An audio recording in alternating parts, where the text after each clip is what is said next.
what are we calling this? The Journey of a Story revised questionnaire. So we're going to... The quick round at the end? You're going to make me think. That's right, the Roundup. The writer's Roundup. Okay. That's what we'll call it. So this is our first time doing this as a revisit to our original interviews. And we thought it would be kind of fun following good old Stephen Colbert's trail, and also James Lipton from the Actors Studio used to do something similar to this, where at the end of the interview they'd ask sort of just some sort of somewhat random and then some more pointed towards the craft. But I have to say that I'm very impressed, because you see, I could tell you're a writer because it's called revised, right? Because you're trying to fix, you didn't just stick with the same format as last time. You revised. And I have to say, we didn't talk much about it, but every one of my books is dramatically revised until it is right. From even after this, Some Daddies, I still, even after I work with the editor, I sent it again to my critique group because you want to get it right for the kids and the families who are going to read it.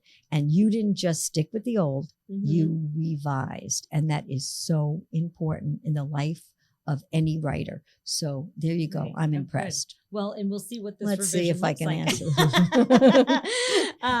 So here's just sort of a fun way to for our viewers to get to know not just the writer, Carol Gordon Ekster, but also the person, because there's people behind every book and all the writing, and sometimes it's hard to get to know them during just a craft interview. So I'm going to ask these. We'll see how it goes. So tea or coffee? Well, I drink both, but I don't love tea, but I drink it in the morning and at night, but I love coffee much better. Okay. The taste.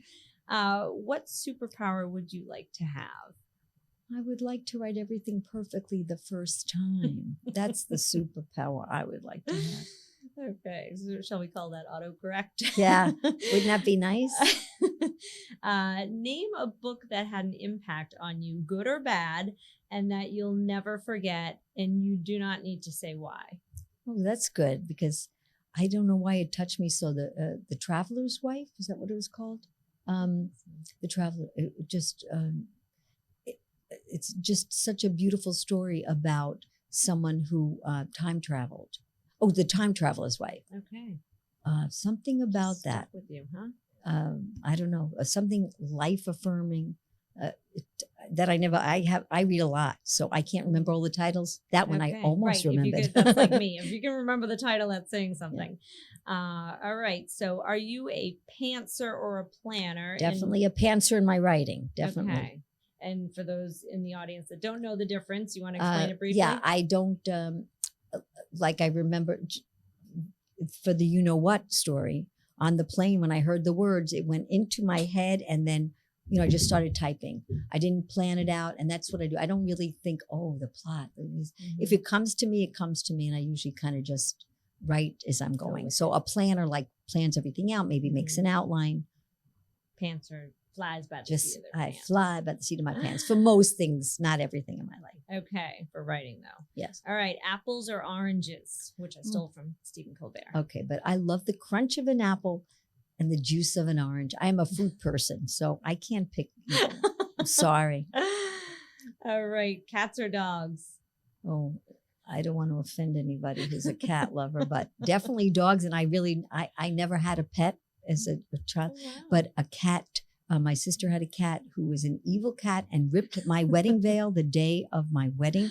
So I'd have to say definitely dogs. And you know what's freaky? I didn't even look at this one. I have to look. I didn't think about it. But every one of my books seems to have a cat in it. It's like, that's awesome. There you go. All right. Did we say this one? What do you think is the most beautiful sound? Oh, my grandson's voice, because I love him more than anyone in the whole world. And this book was dedicated to him. And the You Know What was dedicated to him because that was on the way to meet him. But he's my joy, and he loves we sometimes plan stories together, none that I have used, but he's very creative. Oh, good. That's so sweet. All right, let's see what else we got here. Oh, I'm going to keep that one for the end. When do you write or create? AM, PM, or only if you're being threatened by a deadline or Yeah, something? no. I just whenever it moves me. So I do it all different times. Sometimes late at night, sometimes in the morning. So I can't say because it's whenever it moves me. Okay. And then last but not least, use 4 words to describe your writing future. Oh goodness. Well, I'd love success. I'd love an award to validate me. Agent. I want an agent in my future. And inspiration.